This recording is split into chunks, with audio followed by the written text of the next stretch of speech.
What's up guys? Welcome to AnimeKouhai. If you'd like to help me out, please hit the like button and subscribe to my channel. Are the negotiations making progress? Entering the Foreign Ministry's intelligence office without invitation, Velgrynd posed the question. Though it was just past noon, the atmosphere appeared chaotic, and her abrupt entrance did nothing to appease the bustling bureaucrats. Not that she cared, of course. Ruo, this really isn't allowed. Only authorized personnel can enter here. Enough with the talk. It's been 3 days. Have any countries agreed to engage in talks with us? Well, The ministry officer reluctantly explained that the Federation of Chinese Territories had agreed to a summit only if the other warring nations participated as well. The Great Rosium dynasty maintained a similar stance, which was essentially a passive way of saying no, as the responses from the United States of Azalea and the sacred Arcian Empire boiled down to, now's not the time. Given the current situation, it was inconceivable for a nation's leader to venture beyond its borders, and none of them were in a position to convene a summit, whether face-to-face or over the phone. that's the state of affairs, Remarked the fatigued official. so we're exerting as much persistence as possible in reasoning with them. Velgrynd rolled her eyes. Well, it's heartening to see you're taking your time with this. But fine. I'll assist you a bit. It was the classic fluctuation in demeanor, a familiar tactic for individuals like Masayuki. However, the rigid bureaucrats present weren't particularly receptive to it. Nevertheless, Well, someone thinks they're in charge now. Power and beauty might be your forte, but intelligence is our domain, and I'd appreciate it if you refrained from interfering. Annoyed as he was, even this official couldn't deny the truth about Velgrynd's attractiveness. While he had valid reasons for not wanting amateurs meddling in his affairs, his response was imprudent. but if I entrust everything to you, time will elapse before the enemy makes a move. Just let me handle this. In her current livid state, Velgrynd pushed the official aside and positioned herself by the communication equipment. A swift survey revealed its functionality, prompting her to take immediate action. She effortlessly reached out to the Intelligence Department of the United States of Azalea on the first attempt. You can hear me, right? She began, skipping the formality of asking the identity of the recipient. Stop badgering us. Retorted a strained voice. We conveyed your nation's request to the higher-ups, but the president is occupied. You must comprehend that there's no time for negotiations. Although they were adversaries, the Yoma were manipulating them just as much. That likely explained why they were making an effort to respond instead of outright dismissing Velgrynd. Yet, they still hadn't arranged a meeting, and the straightforward reason for this was Azalea's internal turmoil. Japan acknowledged this reality, refraining from pressing the matter too aggressively. However, Velgrynd was indifferent to these considerations. Whatever. Just connect me with little George, all right? You're president. You fail to grasp the situation, and you can't refer to our president as Little George either. I have told you we are occupied. Inform him that Velgrynd is calling, and I believe he'll come promptly. What? The response carried a hint of confusion, yet Velgrynd terminated the call without further explanation. Personally acquainted with the president of Azalea, their adversaries, she intended to leverage that connection. Now, she awaited their response. If they relayed the message to President Hayes, the situation would progress swiftly. Otherwise, she contemplated making a direct visit. Aware of his whereabouts, unchanged from 25 years ago, although it felt like mere days to her, she could employ spatial transport without issue, given the consistency of physical positions across timelines. If there's no response within a day, I might just pay them a visit. Following this, Velgrynd dispatched a message to the sacred Arcian Empire. She had formulated a strategy for negotiating with them as well. Skillfully manipulating the quasi-magical communication terminal before her, she promptly initiated a channel, summoned someone on the other end, and commenced her one-sided demands. Convey this message to your emperor. Instruct him to accede to the requests from the Empire of Japan's conquest. Should he comply, we'll grant you an additional sacred treasure, whether it be a sword, a spear, a bow, or any other. Velgrynd herself vouches for it, so we expect swift action from you. The recipient of this brusque message found himself at a loss for a response. As far as he knew, he didn't take orders from anyone identifying themselves as Velgrynd. He had no reason to agree to this demand, but this was an official international communication channel. Ignoring her wasn't a viable option, yet a communications officer like him couldn't arrange a meeting with the emperor on a whim. He genuinely deemed the request absurd. Nevertheless, he reported the call to his superior. The term, sacred treasure, had caught his attention. The sacred Arcian Empire boasted a formidable task force, a national power renowned even beyond its borders. Known as the Seven Sacred Treasures, 7 individuals possessed supernatural battle abilities, each linked to a sentient weapon. These weapons were conscious beings, aligning with an owner only after selecting them. This narrative had persisted since the nation's inception, a tale familiar to every Arcian and well-known across the globe. Nonchalantly suggesting the creation of another being of their kind was utterly unacceptable. Engaging in such discourse during international diplomacy was an even graver offense. Every communication record resided within this channel, and Velgryn's statements could be exploited to escalate the conflict. Consequently, reporting this was the only viable option. It was a negotiation tactic deliberately chosen by Velgrynd. However, the communication officer recently ousted from his seat, along with his colleagues, had reached his limit.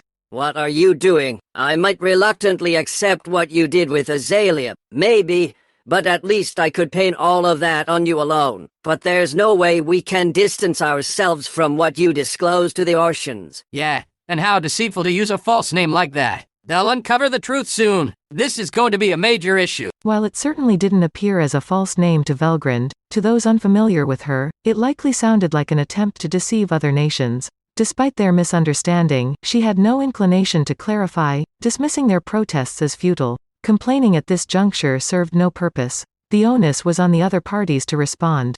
Velgrynd concluded her strategic moves. Disregarding any complaints, she opted to have tea prepared and relish an elegant respite while awaiting responses from those she had contacted. Meanwhile, the head of the Foreign Ministry's intelligence department simmered in silence, contemplating the possibility of trying Velgrynd for high treason, contingent on how other nations reacted. That foolish girl. She's undeniably formidable. However, she won't deceive me. I kept silent around His Majesty, but she's biding her time for our weakest moment to paddle her falsehoods. She had successfully duped everyone at the Imperial Conference, but in hindsight, the absurdities Velgrynd had presented were glaring. If her claims were valid, humanity faced insurmountable despair. Unable to gauge her exact strength, there was no conceivable way to overcome an army endowed with mythical might. In his mind, Velgrynd was assuming the role of a villain, his emotions escalating from rage to anxiety, teetering on the edge of despair. Velgrynd! Hey Velgrynd! It's me! The message arrived from the United States of Azalea, surprising everyone with its swift delivery. And who else but? Well, hi there, little George. I heard you're the president now. Huh? I wish Lauron could see what a fine man you've turned into. Ah, it's really you, Velgrynd. Responded President George Hayes. I'm thrilled to hear your voice. Never thought I'd have the chance to talk to you again. Those who overheard the conversation were left in stunned silence. The department official who had clashed with Velgrynd earlier, on the other hand, was utterly bewildered. What? Velgrynd wasn't using a fake name? Wait, no, that's not important. Radu-O is personally acquainted with the president. This makes no sense. Once dismissive of Velgrynd as an impertinent liar, he found himself almost respecting her in an instant. Velgrynd, however, paid no mind to what others thought. Now, George, sorry to spring favors on you out of the blue, but can we catch up later? There's something crucial I need to handle first. Have they briefed you on the situation? Yes, and you're right. I have matters to discuss with you as well. Can you hear me out before we delve into your business? Absolutely. You're Lauren's pride and joy, you know. I almost feel like a mother to you, in a way. Thank you. That means a lot. Now, about the current situation, I think it's essential for us to get on the same page through a detailed briefing. I'm in agreement. Can I assume you'll address my request? That won't be an issue. When should we schedule this meeting? I'll let you know after checking with Ridra. His Majesty the Emperor. Oh, right. You mentioned someone else from my father's generation, didn't you? Well, sure. I can't be on constant standby, but I'll arrange my schedule to accommodate a conversation whenever you're available. And just like that, Velgrynd secured a commitment from the president. Shortly after, a call came in from the Arcians. Is Lady Velgrynd available? Right here. That's me. Much obliged. I go by Bright, and I lead the 7 sacred treasures of the sacred Arcian Empire. It's truly an honor to engage in conversation with you, my lady. Before we commence, there's something I'd like to clarify. What might that be? Are you genuinely the deity we revere? Why ask such a thing? If their aim was to verify Velgrynd's honesty, she couldn't help but wonder about their method. Because, forgive me, but do you have someone present who's been around long enough to discern the truth of my words? No, not exactly. And I must add, it never crossed my mind that your monarch heard of me and opted not to contact me directly. Are the descendants of Shin truly so narrow-minded? Shin. Wait. Are you referring to Shin, our revered founding emperor? If you dare insult the Arcian imperial court. And here's another curiosity. Why bear the title of the 7 sacred treasures? I distinctly recall entrusting you with 12 god-class weapons, not 7. Have any been lost or pilfered from your possession?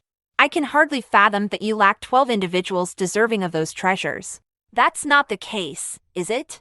Bright's ire swiftly dissipated. In that moment, the leader of the 7 sacred treasures became certain. The woman identifying herself as Velgrynd on the other end was undoubtedly the goddess he recognized.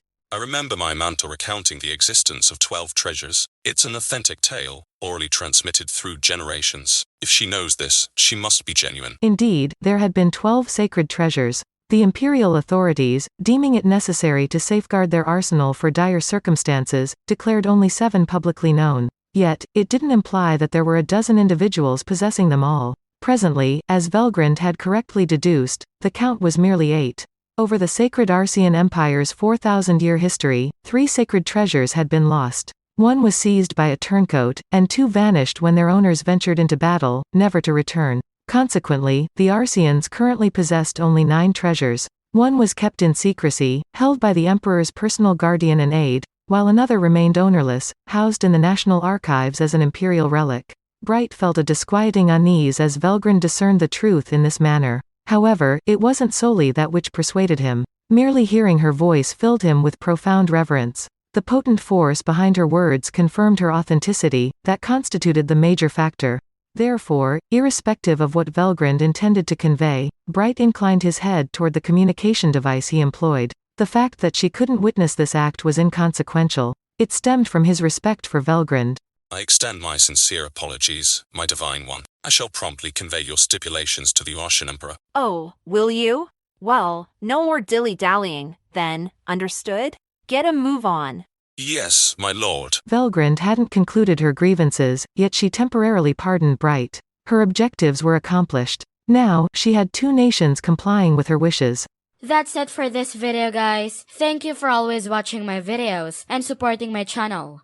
A big thanks to the AnimeKouhai patrons who made this video possible.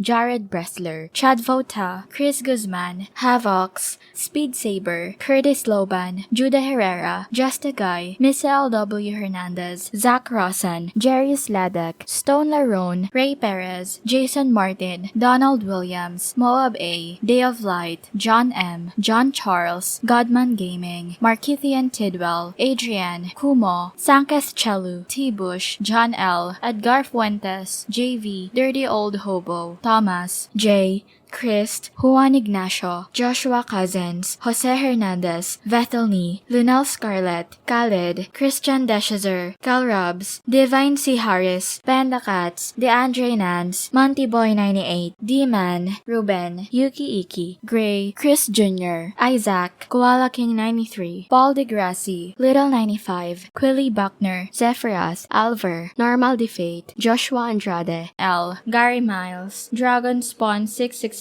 J. Rule, Liron Sangkap, Lucas Gay, Jason Martin, Echo Ski, Foolish Prophets, Ethan Madison, Sky T, Diego Ginoza, Andre Hamilton, Jason Torres, Sesh, Guy Ansley, Emperor WSA, Mika Espinosa, George Hage, Pratik Bandari, Arod Dare, Faiz Mansour, Jackson Early, Smexy, Carl Stephen Bernadel, Gareth Hashimoto, Steven Madison, Homelike Drop, Vasto Lord, Martin Ramos, Marl Barsha, Hansel Ortega, Karam Faraj, Efrain Hernandez, Luca Gaming WTF, William Locke, Jordan Mersha, Arion Booker, Kamal Luke, Steven, Mose Choudhury, Spencer Candila, Ian Sekibuyol, Potate, Thanakorn Lee Sawat, Lamar. Thank you so much for helping out. I'll see you guys in the next video.